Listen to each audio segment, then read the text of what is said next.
Hey, good morning, Eastern Oregon, and welcome to this March 21st version of AM Live on EOA, your connection to Eastern Oregon. We're on the EOA network.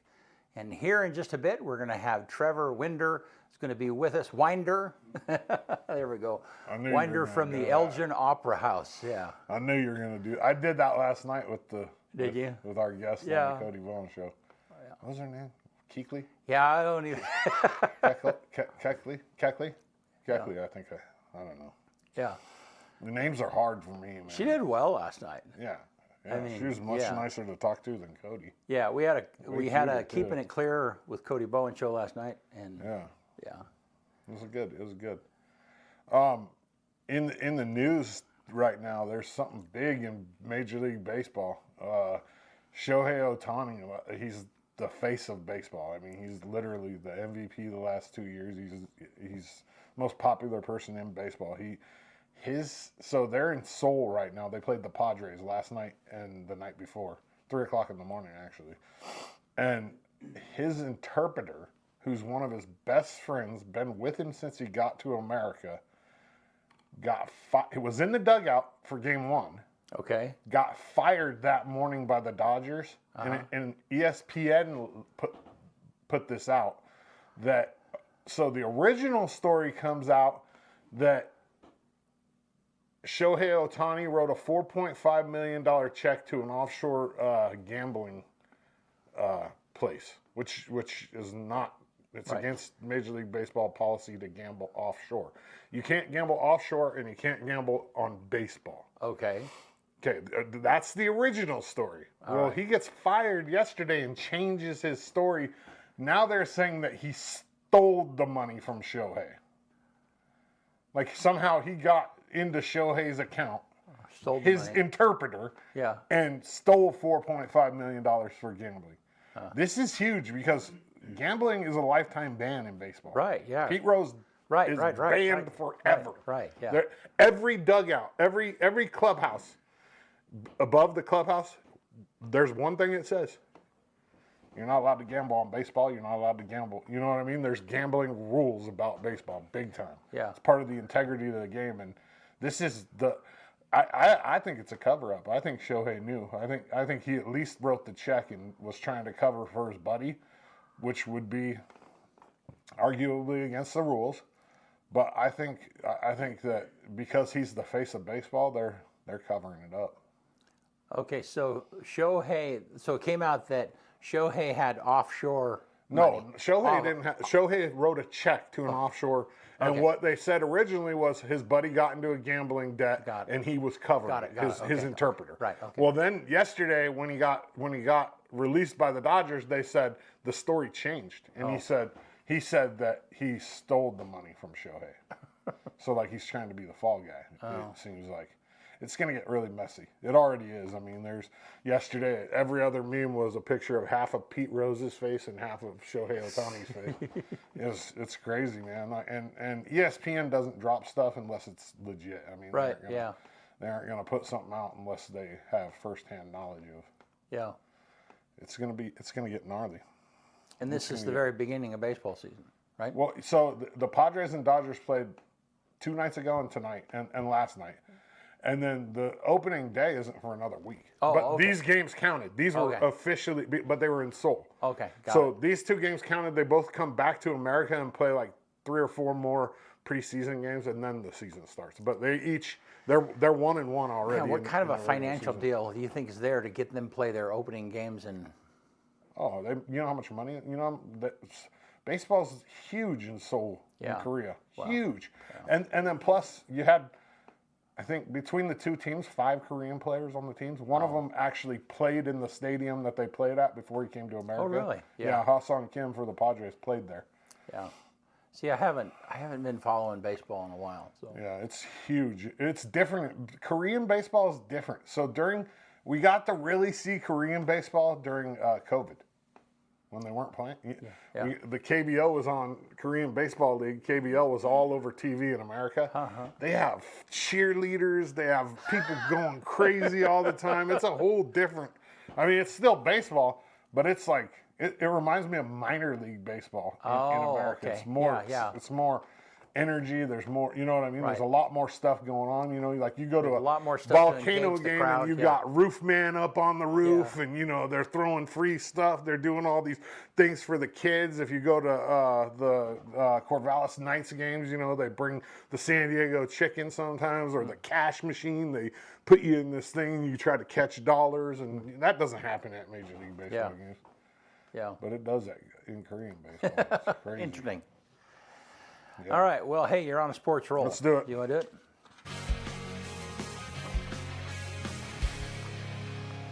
AM Sports Report brought to you by Hobby Habit. They're having a Traxxas slash sale right now. What that means is for the Traxxas RC cars, you either get a $25 discount or a free LED light kit. And those things are sweet, man. They're some of them go like 70, 80 miles an hour basis, you know, depending upon the batteries that you have in them, which is nuts. I was in there, and they have like slow versions and fast versions. Yeah. So they have like crawl, ones that climb and crawl, and ones that like go like crazy. Yeah. LHS baseball started the season on the right foot on Tuesday. They beat Mac High 16-6 right here at Optimus. They play again Saturday versus North Merriam at 3 p.m. right here in town. So get out there and support them. I don't know what the weather's going to be like Saturday, but I can't imagine it's going to be real good. LHS softball's in Idaho over the weekend for the WPT Classic.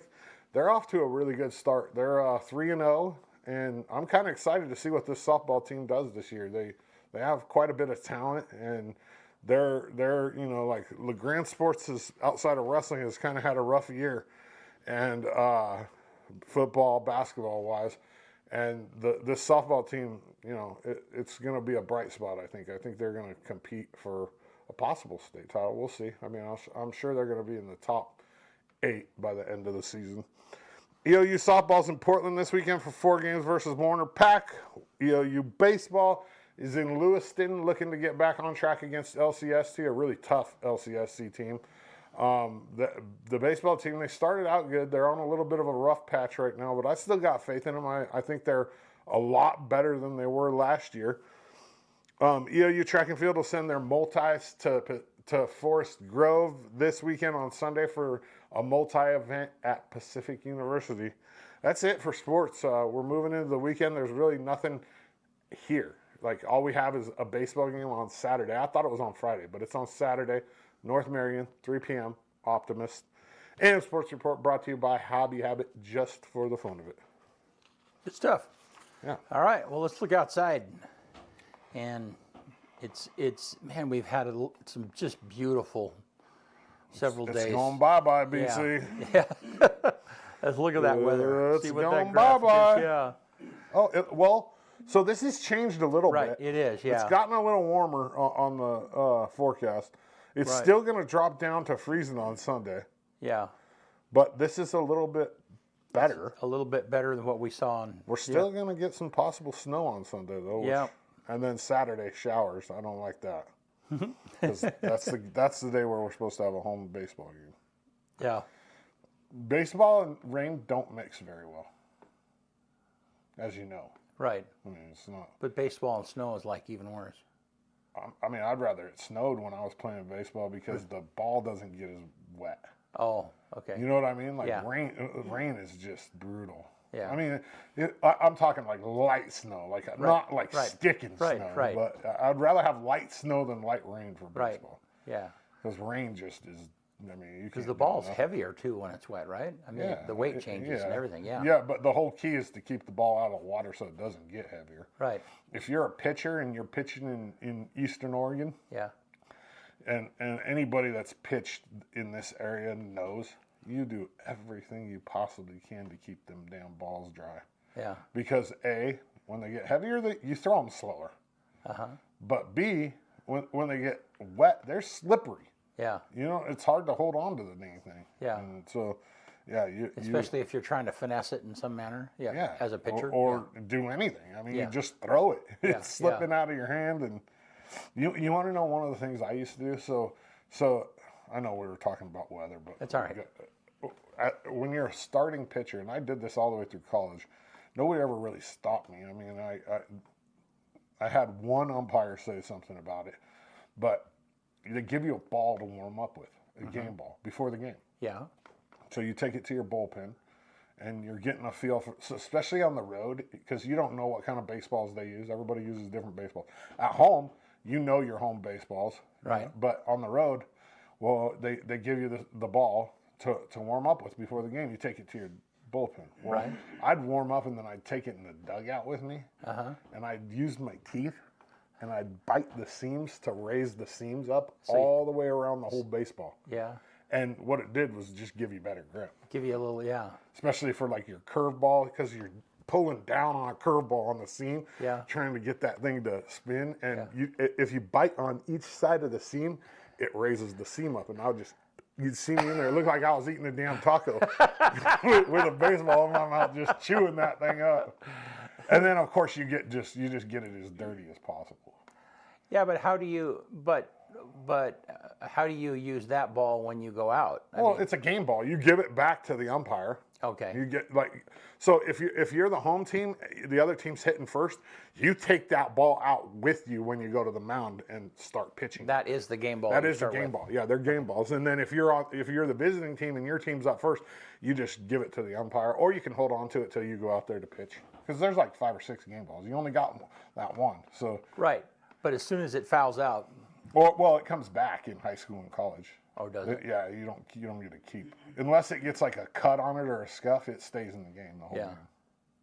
So Well, I guess that's right. Yeah. Yeah, and you can always ask for a new ball. So if the umpire has the ball and you know it, you tell your catcher, hey, get me another ball. Get me another ball until you get that ball. And then,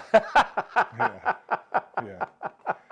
There's a huge advantage to it. There's also a huge advantage to having the ball a little bit darker, like getting it dirty.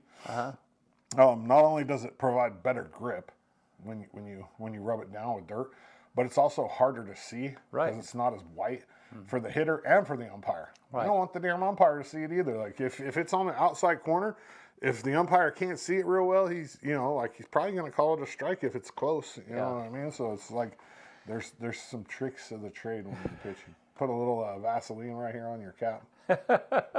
Anything you can put on that ball to make it do anything weird. I saw a video the other day of a pitcher, and I don't know who it was, and he had the three. It was from his perspective, but you could all 3 pitches, all 3 different styles. One was a fastball, one was a curve, one was a slider, probably, or a sinker, probably a sinker. Yeah, but it was so they would start. They followed it from his hand, and then they all took different paths. Yeah. Super interesting. I could do that. I mean, I could. Yeah. But I had never seen it. I mean, it was just so clear in that particular illustration. Yeah. Yeah, that's when I was a pitcher. That was one of the things I was known for. I had really good movement on the ball. Yeah. So like I could cut it in on a righty, cut it away from a righty. I threw almost like a 2 to 7 curve.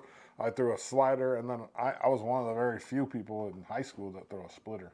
What's And a it was splitter? like a split fingers where you jam it in between these 2 fingers, and you snap it down, and it tumbles, and it's like probably about 15 miles slower than your fastball, but it looks like a fastball, and it kind of knuckles But it dives, and dives. Yeah. Yep. All righty. Yeah. Okay. Well, hey, Trevor Winder is here with us today from the Elgin Opera House. He's going to talk to us about the upcoming musical Big Fish and a lot of other things. We'll be right back.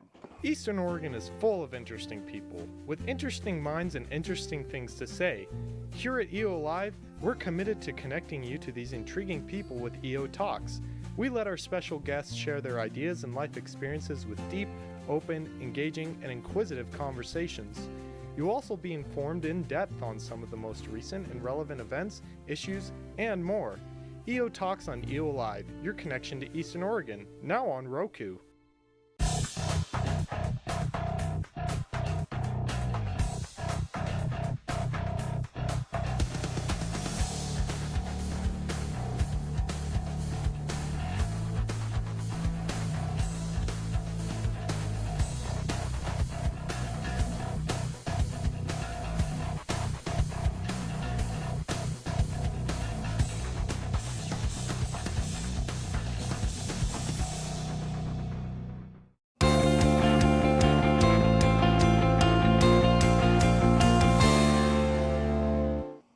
All right, we're back with Trevor Winder from the Elgin Opera House and a number of other places. Things. Oh my gosh. Yeah. Yeah. How you doing, man? I'm good. It's early, man. You guys get going up and early. That's okay, though. I'm an early riser as it is.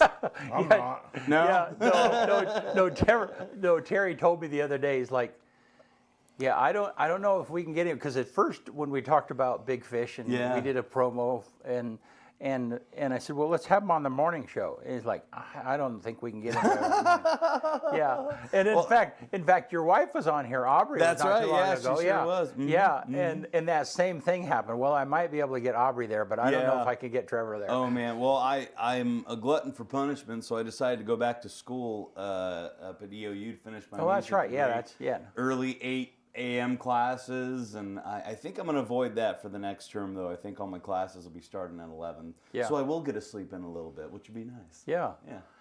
Well, good. Well, hey, I'm glad you're here with us. Yeah, me too. And so let's start with, I mean, you've been around for a while. And Yeah. I mean, coming up on, I think it'll be my 18th year in the Valley.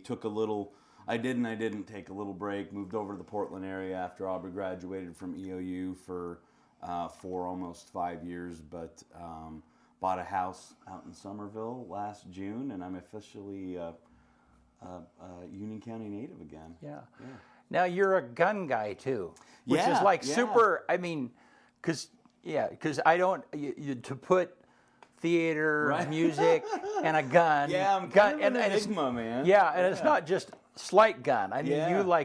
you're an instructor. I don't know. Why don't you talk about that? A little bit? Yeah. So And how'd you get into that? Well, so I grew up in Southern California, and it's so funny when I moved up here. People are like, "Don't tell people you're from California," but more and more people that I talk to, they're like, Yeah. me too." Yeah. Technically, Me too. Yeah. See, technically, I was born in Washington, so if it gets real ugly, I'm like, "Oh, I lived in Prosser," but I did. I grew up in Southern California, and in SoCal, man, guns are kind of taboo. People have them, but they don't really talk about them. Right. Well, I moved up here to Northeast Oregon, and you guys got Way different. hunting rifles in your pickup trucks hanging out in the window, man. Right. And bought my first gun. It was a Mossberg 12 gauge from a buddy of mine, and kind of fell in love with the shooting sports. Got involved in IDPA. Then I started giving the concealed carry classes. I'm still licensed to do that, but I actually took a step back. I closed the business at the end of last year, and I jumped into music with both feet, really. Music's what I wanted to do my entire life, and I just I'll be 43 this year, and I figured probably time to get on that, Yeah. So talk about your music. How did you get involved in music? Oh, man, I've been a musician since I was a kid. Dad played guitar and sang, and his acoustic guitar was kind of the first instrument I picked up. He taught me a couple chords. We had a piano in the house. Great grandma gave us her piano, so I always had access to a piano. I didn't really start reading music until high school, though. I joined band thinking I'm going to learn how to play snare. Those snare drummers are so cool. And the band director goes, we need tuba players. I'm like, Tuba? Okay, guess I'm playing tuba, man. And then I joined Tuba? I know. So I joined jazz band thinking, I'm going to play these sick guitar licks, all this cool jazz guitar. And the instructor goes, we need a bass player, man. I'm like, all right, I'm already playing tuba, might as well. So I picked bass up and picked piano up over the years. And I didn't really get involved with, my first production out at the Opera House was Shrek. I played bass guitar in that, but I didn't get involved in acting and singing and stuff until 2017. It's always something that I wanted to do, but I was just kind of the bass guy, the bass guitar guy.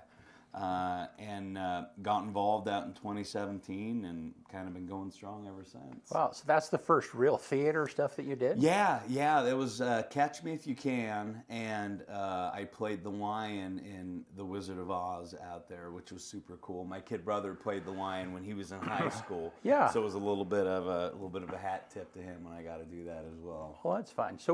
So I was in My Fair Lady in 2016. That's right, yeah. So we kind of just crossed paths there. Yeah. Right on, man. Yeah, and so and that's kind of where I first met Terry. Yeah, I mean, because I was Henry Higgins and he was Colonel Pickering. Yeah. Back in the and, day, man. And I didn't even know.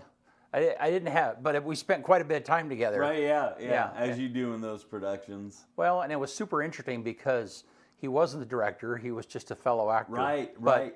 He had a but I- guest director come in. Right. Yeah, Yeah. yeah. So that was kind of a very interesting. Yeah, we've become really close since then. Yeah, right on, man. So since then you've done several musicals. Yeah, yeah. As a matter of fact, so I started with Catch Me If You Can. We did Wizard of Oz. Then immediately after that, we did Addams Family. I got to play Gomez. That was Right, just okay. a fun time. Then we did one called Little Princess, and then we moved away, and then I came back and did School of Rock a couple years ago. And that was a cool one, man. Highlight of my life, all live instruments. The kids all played their instruments live. Brent Smith came out and mixed for us. Big old 32-channel Behringer mixer that he Yeah. mixed everything on. That was probably the most stressful show because it was so tech heavy. All the instruments were wireless, and when you're in a live show and you go like this and the guitar doesn't play, you go, okay, we're gonna pivot, and Yeah. it's kind of the joy about live and theater, too, but- and I understand live tech issues. Oh yeah, yeah, I bet you guys do. Yeah, you got to figure it out on the fly sometimes, man. Yeah. Yeah, and so no, that's super cool. And you guys did a fundraiser recently. Yeah, yeah. So we've got this to tell you all the hats that I wear. So starting in January, EOU has their choir show every year. right. I was in the choir show, and then immediately after that, or during that, we have our crew out there in Elgin called Opera House Youth Actors, and we just got back from a trip to Utah and stopped in Nevada, and then they sang at Disneyland. Totally fun, but you could imagine hat after hat after hat. Meanwhile, going to school and learning lines and dances and songs for Big Fish. And anyway, yeah, the crew, super fun. Really a good opportunity for me to work with kids and do what I wanted to do, which was share the love of music without having to go through public school. But I got mad respect for teachers, so if we have any teachers watching this, my heart goes out to you, but the institution just wasn't for me. Yeah. So you mean like in high school? Well, yeah, so I went out to Pacific University out in Forest Grove and was a music ed major. Okay. And through the pandemic, I had developed this heart condition, and kind of long story short, didn't want to get the second round of shots. So Pacific said, well, you can't come back. And I said, well, I guess I'll go substitute teach for 4 months. And I did that, and then I went, well, I don't want to be a public school teacher because that wasn't fun. So moved out here. We did School of Rock and then got hired on at the Opera House and figured, well, I better go to EOU and finish this music degree up. Kind of gives just a little bit of, credence to what we're doing out there. Yeah. The guy knows what he's doing, and have just kind of been involved for the last couple of years out there music directing. Yeah. So how much longer do you have to go to EOU? 1 year. Okay. 1 year. Next spring, supposed to be graduating. That's the plan anyway. Okay. So as long as I keep my nose clean and keep the grades good and everything else, hopefully June next year I'll be walking. Now, what does a musical director do at? Oh at my gosh, man. Elgin Opera House. So the first thing that I do is it's akin to a choir director where I need to sit down with the score. I read the music, I teach myself the parts, so when we come together for music rehearsals, I can teach everyone the parts. Right. And then aside from that, the other hat that I wear is sound designer and sound engineer. Well, we have a lot of effects, a lot of sound effects, a lot of edits to the music, some backing track, stuff like that for recording that I'm responsible for as well. And this particular one, I'm not only music directing, but I'm starring in Big Fish. So again, hat. But school's done for the term. I'm officially on spring break now, so it's kind of both feet in Big Fish. Yeah. Yeah, and so now in the past, I mean, when I did My Fair Lady, we had canned tracks that we did. Now, is that still? Are you continuing that, or is that kind of? Yeah, we are. We try to do live shows about once a year. But you can imagine. No idea. Even just having a cast of 40 or 50 people, and then getting a band of 7 or 8 musicians. Musicians are just busy people. They're always gigging. They're always doing something.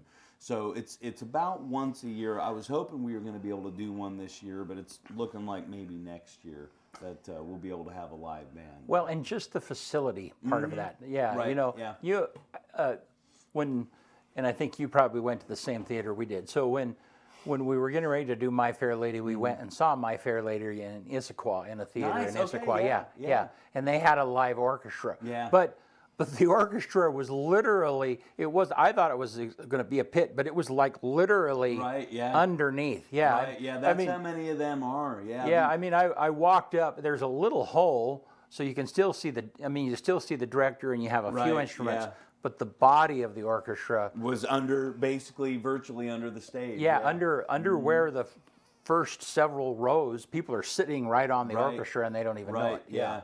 Yeah. They. We've had our orchestra in a ton of different places. We've had them in the very back of the stage, Right, yeah. 15 feet in the Right. air. We've kind of had them in the front a little bit, but that is another kind of difficult thing. You know, it's a 100-plus-year-old theater. Space is kind of limited. It's kind of guerrilla theater sometimes, but a lot of ingenuity, you know, to figure these things Well, out. and I experienced that Terry's. We can do this. We can figure my out how gosh, to do his that. brain. Yeah, yeah, with- sometimes we have to peel him back a little bit. Yeah, with My Fair Lady, that was like, Yeah. did they just do that? Yeah, I wish we had the budget that Broadway had. Yeah. And the manpower, because the things that we could do with his brain are ridiculous. Yeah. But sometimes we got to go. I don't know if we can get a full spaceship in here today. Yeah, no, and that's fascinating. Yeah. Okay, so tell me about Big Fish. Oh man, Big Fish. Okay. Well, so first things first, if you're watching this, Big Fish is not a well-known musical. A lot of people have seen maybe the movie. Tim Burton, right? Tim Burton, yeah. Ewan yeah. McGregor. Yeah, Young yeah. Miley Cyrus. Yeah. Oh yeah. Yeah. Good flick. You know, it's all kind of based on a book, the movie, and then there's the musical. And the musical kind of expands into who Edward Bloom was. That's who I'm playing. He's kind of Is that the lead son? character. No, that's Will. Oh, okay. Will. Yeah. Will Okay. Bloom. And Edward's the dad. Edward's dad. Yeah, Gotcha. I'll be playing the dad. And then one of the cool things about this is I got to do this with my wife, and I've got to do quite a few shows with her, and it's always very natural when you get to kiss your wife on stage, or you get to dance with your wife, or things like that. But aside from that, each and every one of the cast members are close friends of ours. They're people that we've been involved with at the Opera House for years, and we've gone through life and death and sadness and happiness with all these people. So there's sometimes during rehearsal we have to calm down. We're all such good friends that we're like, okay, we have to stop talking. We need to get some work done. Yeah. But I think that really comes across in this musical that it's such a passion project, and I hate to say that because it feels kind of cliche, but it really is. Yeah. This isn't a musical that we're going to be making a ton of money on. I hope everyone comes. I hope you come. I hope you bring your friends.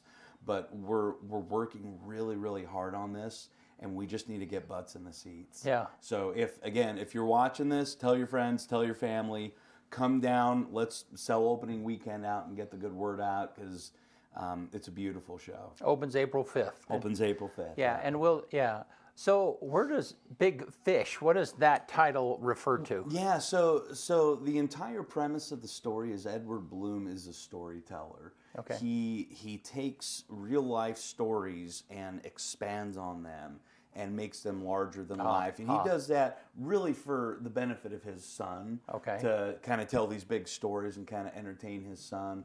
But that's who he is. So anytime he tells a story, it's big, and the characters are 8 feet tall. It's kind of like saying, yeah, the fish Exactly. was this. Exactly. Okay, yeah. You caught a catfish. That's the first line Yeah. in the show. You caught a catfish this big. Right, okay. And Will says, it was about half that Right, size. right. Thank Okay. you. Isn't the dad's like dying, right? Right. In the yeah, movie, and yeah. like the son's like trying to like relive his dad's. Exactly. Yeah, he's trying to basically figure out who his dad is, because he's been told these stories his entire life. Yeah. Dad's like you said, they find out Dad's got. It's a really cancer. underrated movie. I haven't seen the play, but the movie's underrated. Yeah, man. yeah, really good story, kind of all the way around. And you know, when we met to do that promo video, it is a story, yeah, about cancer, but it's also a story, just you know, about father and son and relationships and bonds that you kind of wish that, you know, were there. Right. And then you get to the end of your life and you go, God, I wish I could do it all over again. Right. You know, and it makes me reflect every time we even dance through one of the songs or go through some of the lines about, gosh, who in my life can I forgive, or what small things against me can I forget, because we're here once, right? This show's going to kill call me. today? Right, I need exactly. to call Yeah, somebody. yeah. Exactly, This man. show's going to kill me. I can tell. Oh, Right off. buddy, I struggle to get through it. Yeah, I do. yeah. I mean, we have my final number. We have gone through probably 20 times. Once I've not cried through it. Yeah. So that's something that I need to suck it up on stage, because nobody paid to see a grown man cry. You know? Right. Yeah, I've sung songs like that in the past too, that initially were so emotionally I couldn't get through them. Yeah. And then, you know, finally when I get through it, Yeah. 20 or 30 or 40 times, exactly, then it's less emotional. But yeah. You kind of become, and man, what a balance to go, okay, I want to give this song respect.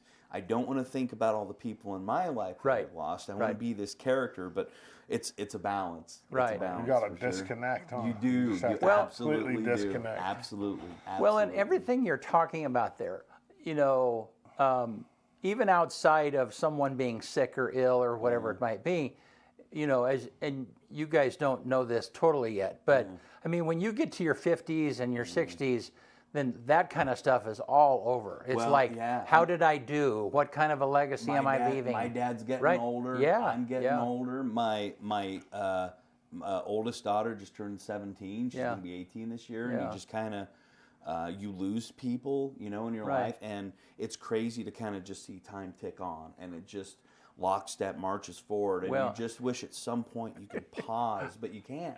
So why not appreciate those people while they're here? Right, you know? And you can't, I mean, you hear that all the time. It's like, you know, it does, but it's when you experience it, even when you're a little older. Right. I mean, I tell you, it seems like I've been preparing to get old my entire life. Right. But now that I'm partially there, right? Yeah. Partially. Partially there. I need something to throw at him. Yeah. Now that I'm there, it is just like, it is murder. Right, it is awful. Yeah. You know, I mean, because you know, even your best efforts to do your very best, you still have things that you wish you could have done better. Right. You still have regrets. You still have, I mean, you have this, you know, looking back, it's 2020. You can see exactly, what it is that you wish you would have done better. Right. So Yeah. And I guess you take, part of the beauty of life is you take all those things and you try to course correct. Right. You try to make yourself a better person. You try to take those experiences and go, what could I have done different? How could I have done that differently? Yeah. Well, that's heavy. Yeah, it is. Yeah, it's a heavy show, but like I said, it was pretty life changing for me when we went and saw this show in Issaquah. We saw a junior production, but even the junior production with 16 to 19-year-old actors was enough to go, oh my gosh, you know. And then to watch the Broadway production that's on Vimeo, and to read through the story and sing the songs, it really just trying to kind of absorb that and not necessarily transform who I am, but you know, let it kind of shape and mold me and help me care more and be kinder and things like that. So now the movie was not a musical, right? Movie was not a musical. But this is, okay. This is, This is song and dance and huge numbers and a canon and, you know, like we talked about the other day, a circus scene that's going to be pretty amazing. Yeah. But I think that, I mean, I can tell, I'm, you know, been involved in music my whole life, and you can tell just when a song starts. It's like, oh, this is going to kill me. Right, I mean, yeah. Oh, yeah. you just have that feel, you know. And absolutely. And I mean, Tanya and I'll be watching a movie together, and I can just tell it's like, oh yeah, this thing is going to hammer me. Oh yeah, absolutely. I don't even know what the plot is. Yeah, man, music especially moves. Right. You know what I mean? I mean, you try to imagine the Titanic without music. Right. Yeah. Or Schindler's List without music. You know, and for me, that's what separates a straight play from a musical. I love straight plays. I've been in them, but when you put the music aspect into it, that changes the emotion of everything. It enhances the 100%. For sure. And the guy that wrote this one, Andrew Lippa, also wrote. I mean, he's written or composed a lot of shows. He did Addams Family. He's done a bunch of other stuff, but his style is a very storytelling style, which is cool.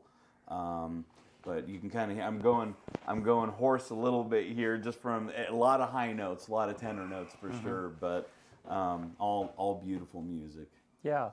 So I'm curious. So did you do any theater in college or earlier in your life? Or? No.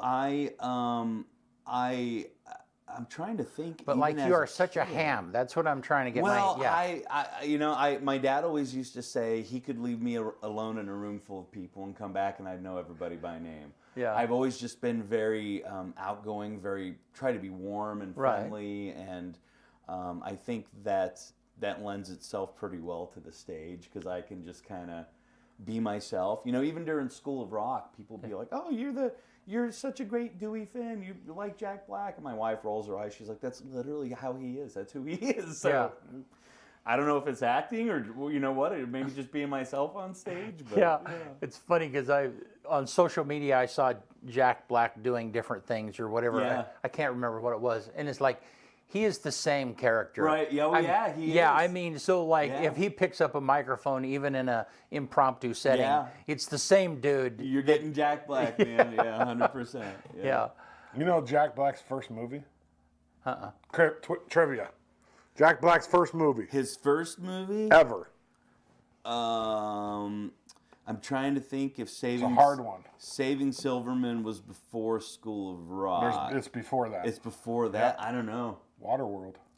Really? That's right. Yeah. He was in Yeah, Waterworld. he's in one of those ships. Oh, and he my has a gosh, speaking part how too. Funny That's with the very Kevin first- Costner. Yeah, Man, that's a great the flick. box office bust. Yeah, how funny, man. Yeah, Jack Black. He's in one of those weird ships. You know. I gotta look for that now. Yeah, I gotta look that up. So have you seen him as the funeral director in? There's a movie, and every time Kevin Loveland is here, it's like you got to go see that movie. No, I haven't. He plays a happy, cheerful funeral director. Oh, how fun! The movie's called Bernie.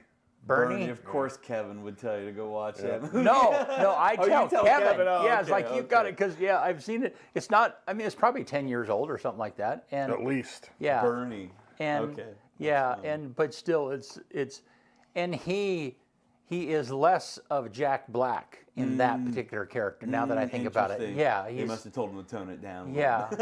Well, I think that was really before. I think that was before School of Rock. So that was before, or it wasn't he in Before they unlocked the key and said go for it. What was the other one that he was in where he plays a Mexican bandit or like he plays not a a bandit. luchador. Yeah, he plays Nacho Libre. Yeah. Great flick, man. Great flick. Yeah, he's fun. He's a classic. Nacho Libre. He was here in Eastern Oregon last year. He sure was. As a matter of fact, he was went out to Wallowa Lake, took a bunch of pictures with folks, and then I reached out to his PR team. I said, "Hey, we're doing School of Rock at the Opera House. I know he just came through here. Would he be willing to come on stage some night and play a little guitar solo?" Yeah. And I didn't think they'd email me back. She did. She said, "I'm so sorry. He's busy during that run." Oh, dang it. That would have been cool, man. Bernie was way after School of Rock, though. Oh, was it? Yeah, was School it? of Rock was like 2003. Oh, he was or like a something. baby during Yeah, School of Bernie's Rock. like 2011 or 12, like Really? maybe 13. Wow. I don't remember Interesting. exactly. I know. But School of Rock was like shortly after I graduated high school. I mean, it's So like, maybe I haven't seen School of Rock, the movie. I've seen the theater. I mean, I saw it out. It was like 2000, Yeah. early 2000s. Yeah. Like, In fact, I could know look it I up. have never seen that movie. I haven't seen the movie. Good so, one. Good yeah. one. Well, Yeah, 2003, School of Rock. I don't know. And then Bernie was 2011. I was off a little bit. so you got a place out in Somerville. Yep, Yeah. yep. And you got a new puppy, right? Got You were- a new puppy, man. Got a little, because like I said, I'm a glutton for punishment. Obviously. Yeah, I got a little Borgie. She's cute. She's 12 weeks old. A little cross between a border collie and a corgi. We named her Anya after Anastasia. Really? Anya. Yeah. Anya. We thought it'd be a nice little reminder. Well, and I mean, this comes back to, and people who watch the show regularly, they've heard me say this several times, but pets draw you to the here and now, whatever for it is. sure. Yeah. Yeah, it's like they don't care where you are No, tomorrow they or don't. where you've been. It's like, and little kids are the same thing. Yeah. They just pull you into right now, which is back to what we were talking about Sure. in Big Fish. Yeah. Is that's what it's about. Is Yeah. if I'm understanding. It's, Yeah. It's the musical really kind of jumps around through Edward and Will's life. Goes back to when Edward was a kid, some of the stories they told, then kind of back to the present time where Will's older, asking Dad questions about those stories, back to another story, back to the present time. So a lot of kind of flashbacks back and forth, but as the story unfolds, you kind of get to know Will more and more, and then you get to kind of see why Edward is the way that he is. So then, you talked about the characters. There's a witch and a mermaid. mermaid. So a those giant. are all a part of the stories that Absolutely. Yeah. Absolutely. Yeah. As he unfolds these stories and tells Will about his life, he introduces them, of course, with music. Right. Everyone's got his own song. The circus master is also a fun character. Yeah. This is a good one. And so then is the narrative. What does that look like? Does the storyteller stay in those scenes For the most part, or do they? Yeah, for the most I part. mean, are they like off to the side telling the story and they're seeing it behind them, or are they? No, they're center stage. They're in they jump into the They absolutely into those stories. do. Yeah. The writers have done such a good job of basically going from the present, saying, "Hey, let me tell you about the story that happened." Yeah. And they turn around and the story unfolds. Okay. Yeah, it's pretty instant and it's pretty cool. Yeah.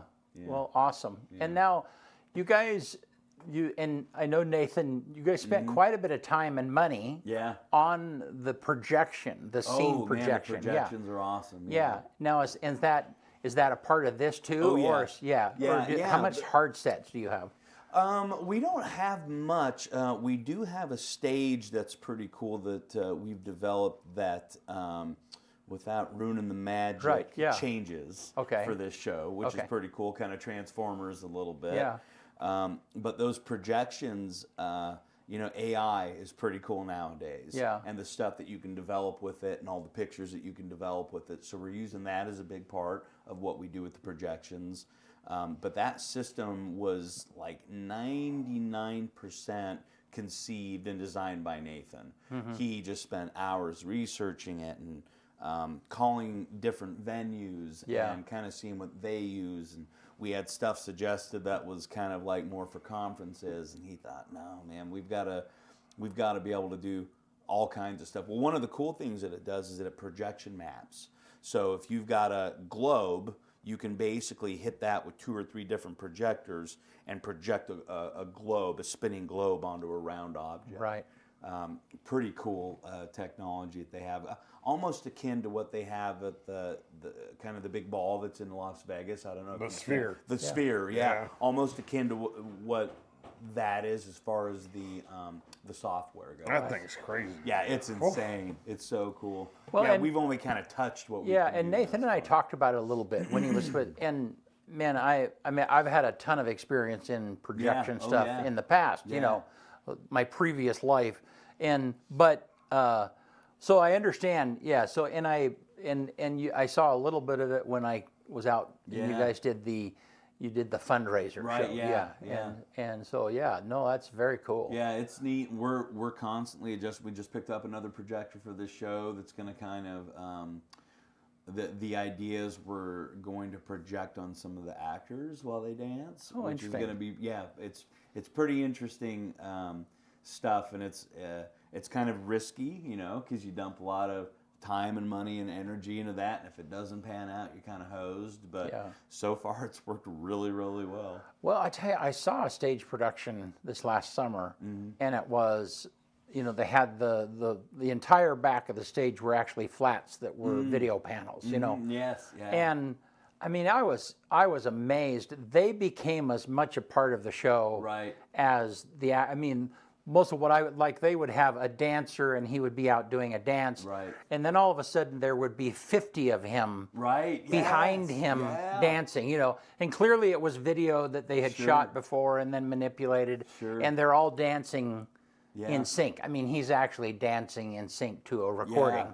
But It's still, so cool. but So you know, cool. I mean, unbelievable. Yeah. We saw. I got to go to Vegas last year, and we saw Cirque du Soleil's Love, the Beatles one, and we saw Ka, and both of those heavily utilized. I've seen both of those shows. So Love, you Yeah. know, remember the scrim? They have that black scrim that comes down, and they're kind of pushing stuff out of it. Well, that's all the same software and projection stuff that we use.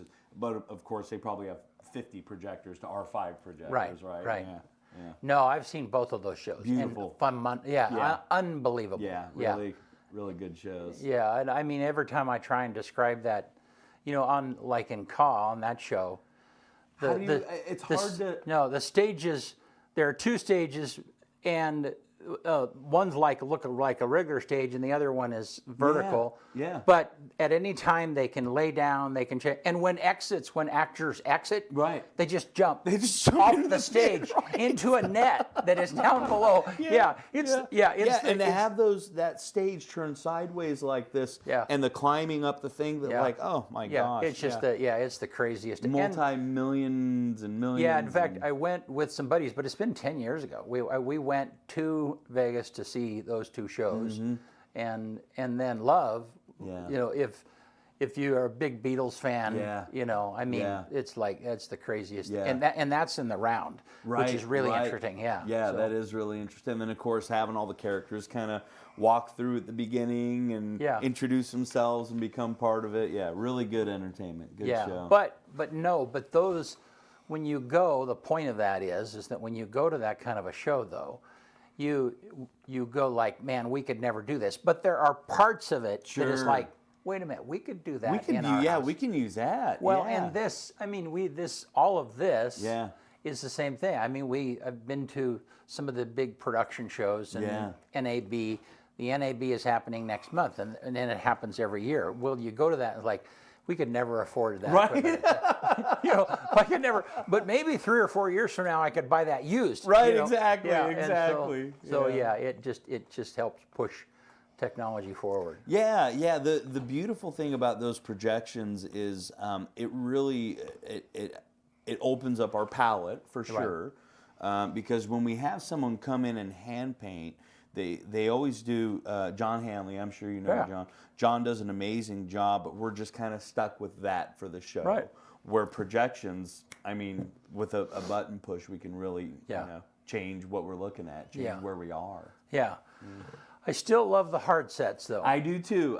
Yeah, so we're hoping to find a mixture of these things. It's because it just is the texture of. I agree. You can't get around. And I loved My Fair Lady because of that. And I had done musical theater before that, you know, when I was in college and stuff. But that was just, I mean, the set that they built was just on a whole nother level and just crazy. And the whole thing would just kind of fold up and then shove it to the side, and then they'd bring ingenuity, out man. Yeah, it was especially just like you said in guerrilla theater, you just got to figure it out. How's it going to fit? Let's make it. But we also used you guys. Elgin Opera House had the projection in the back, and that was still very much a part of what was going on. So, no, very cool. Yeah. Well, thank you, man. So let's put the poster up real quick, Benny, of Big Fish. Big Fish, man, opens April 5th, 7:30.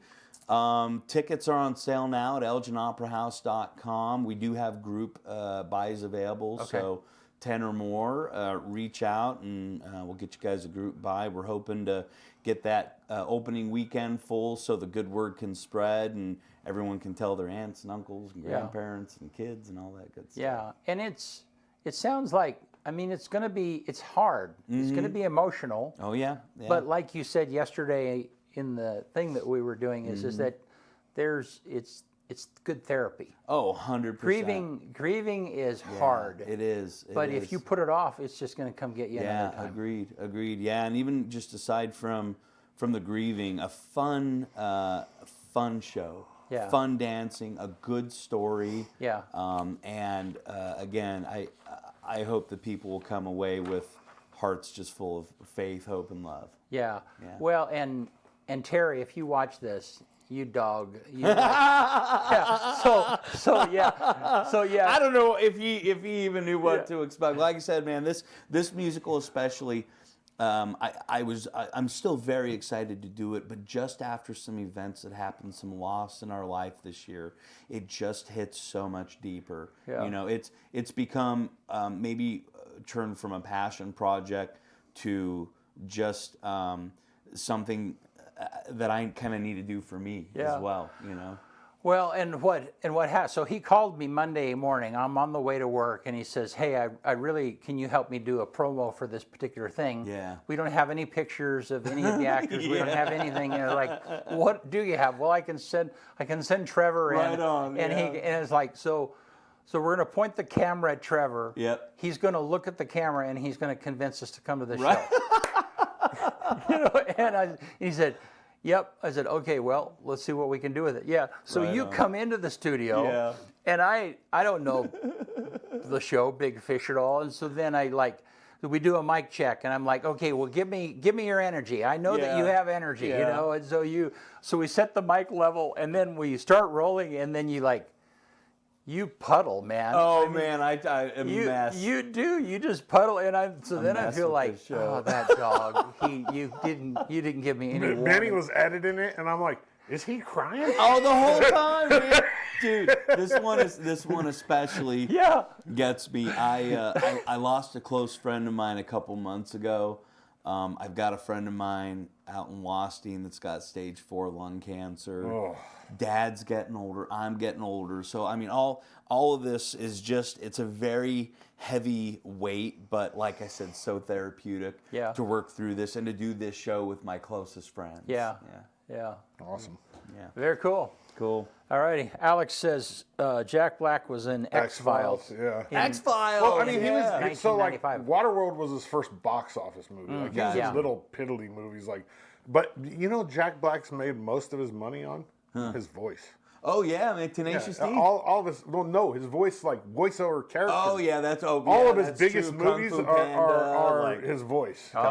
video games, Mario I'm sure. Brothers. Mhm. Oh yeah, Kung Fu Panda. There's another big What's that? Jumanji. Peaches.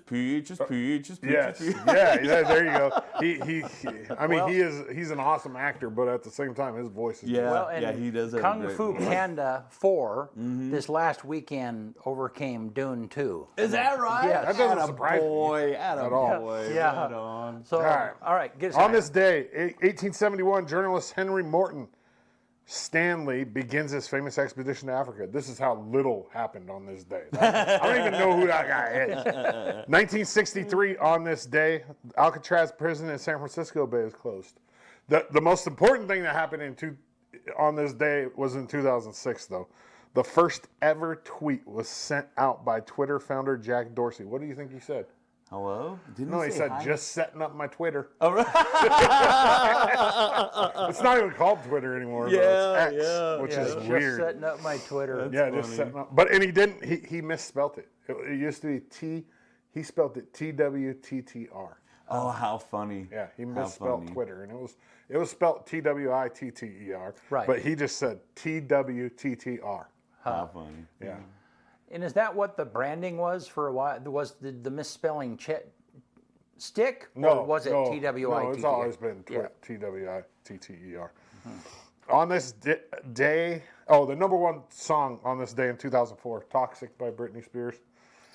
And then the quote of the day comes from Dwight Howard. And I don't know if it's the basketball player Dwight Howard or a different Dwight Howard, but it says, today's a new day. Even if you were wrong yesterday, you can get it right today.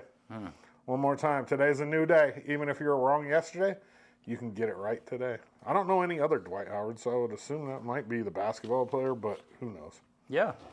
Good saying regardless. Yeah, it's a great quote. Hey, thank you. Yeah, thank you guys. So Big Fish opening April 5th. weekend, April 5th. Yeah. Right on. Yeah. We'll try and get out there. So, Appreciate everybody for tuning in. thank you guys. We'll see you Tuesday. Well, and tonight is I'll let you pitch. We're going to go live at 6:20.